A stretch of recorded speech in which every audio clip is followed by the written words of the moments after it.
Hello and welcome to week 40 of Real Time Recorded.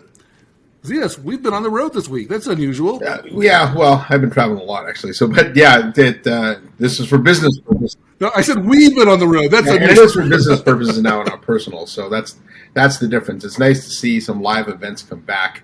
I'm hopeful they stick around now. Yeah, well, it was a good week to be traveling because it was kind of a slow week, but we do have at least one story, then we'll talk about our travels here. But one story here is that Genesys acquired not one, but two companies. What did you think of that? Yeah, that was good to see. I mean, they are a contact center vendor, and they bought some things that are kind of tangential to contact center, right? And they've been doing that though, right? Even the acquisition of Alta Cloud a little while ago, Barry's company was not really. That's a long time ago. We got to stop talking about that. But wasn't squarely in contact center. We're seeing more and more of that. And I've been thinking this for a while, that when you look at a lot of the companies, obviously customer experience is, a big thing for companies. But it's more than contact center, right? There's a bunch of digital experience management companies. There's different web analytics, things like that. They're all playing to it. And I think all these things are coming together. And the contact center, I think, becomes the hub of that, right? But clearly there's a lot of room for vendors to expand, which is good because the first wave of CCaaS vendors, they all kind of look the same. But now this is going to allow the vendors to really differentiate in different areas of customer experience. Well, we're bearing the lead here. Let's get to who they acquired. They acquired two companies, one called Pointillist and one called Exceed AI.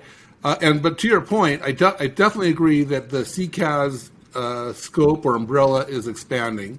Pointillist is a journey analytics company, and we saw Cisco acquire CloudCherry, which turned into their customer journey as a service. Nice acquired Sat Matrix, I think it's called, which is their customer journey mapping solution. So definitely an important area for a contact center, or an expanding area of contact center. I'm not that familiar with Pointillist. I don't think they're known for their customer service stuff. They list it on their website, but in none of their use cases under solutions, there's no examples of it. So I think it's kind of a new area for them to be expanding into. It'd be interesting for them to do that. The other company is called Exceed AI, which is yet another conversational AI company. I can't keep track of all these. There are a lot of these. I will say. I know that there are a lot of those right now, and.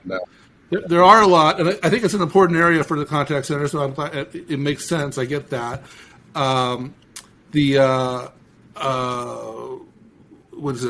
IDC just came out with their MarketScape of AI platform, conversational AI platforms. They featured 15 vendors in there. It just came out. They've got Avaya, they got Google, they got Microsoft. They don't have Exceed, so I'm trying to find out more about Exceed. I don't know them, but that doesn't really mean much to me, honestly, because there's just so many of them. We just had GridSpace on a podcast with Evan and I. There's so many of these, and they're often very good.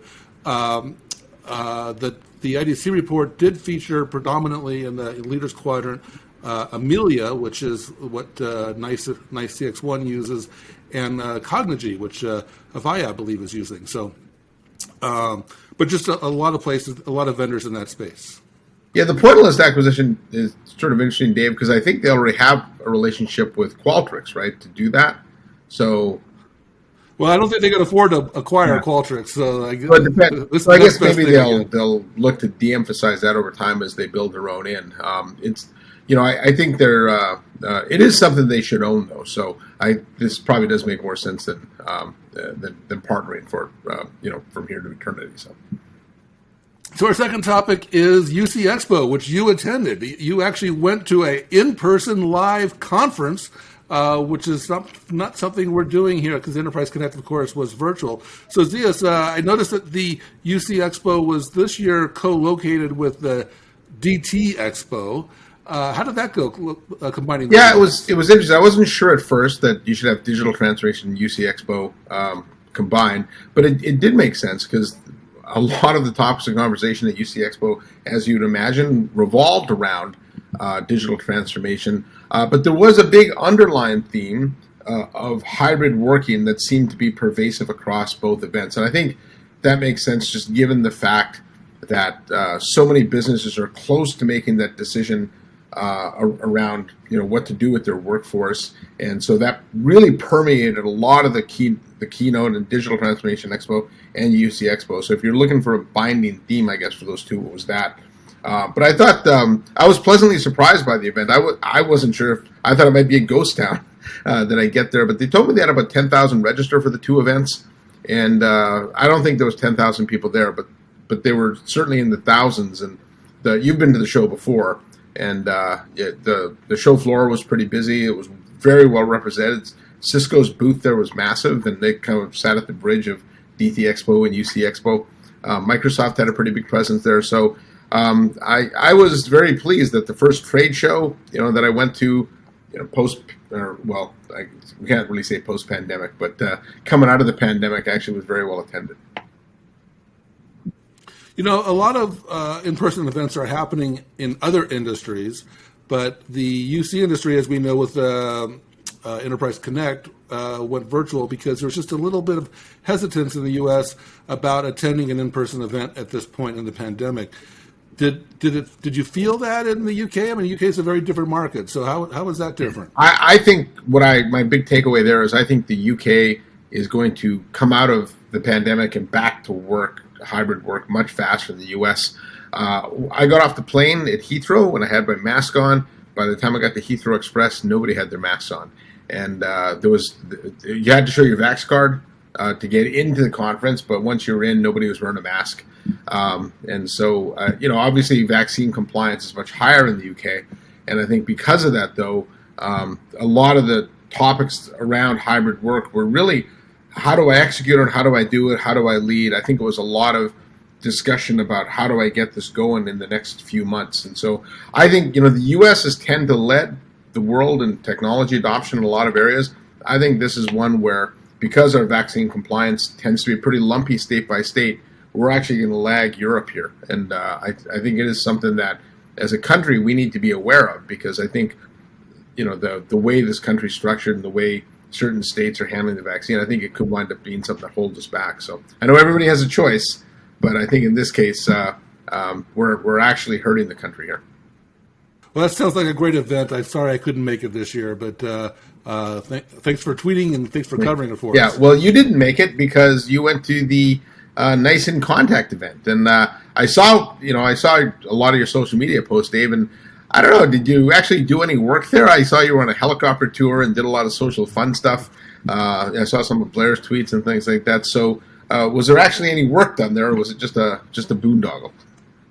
Actually, it was really a very efficient and productive event, and I think this was intentional. They had half-day sessions. We went, morning to lunch on 2 days, and then they had the afternoon and evening open for social, which sounds like play, but realistically, it was actually what we don't do on virtual conferences, right?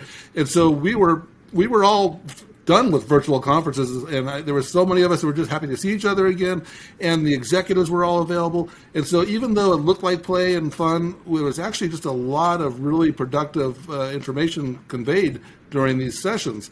They also brought in, which is kind of a surprise to everybody, Art Scholler and Ken Lanaline, who are two analysts that I know that have retired.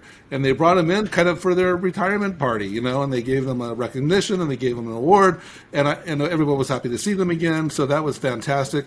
There were analysts there that we haven't met before, what we've met, like Max Ball, but he was new in an analyst role at Forrester. We saw Scott Baker. And so some new faces were there.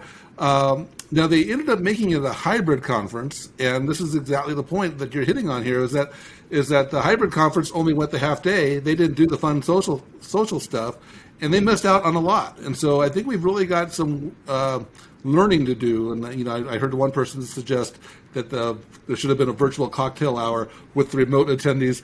I don't know how you do a hybrid cocktail hour, but I think that this is going to be a challenge to kind of work this stuff out. But I'll give high marks to Nice in Contact, or I shouldn't say in Contact anymore, Nice CXone, for putting together a very effective event. It was the first event that we've all been to, many of us have been to, for over a year.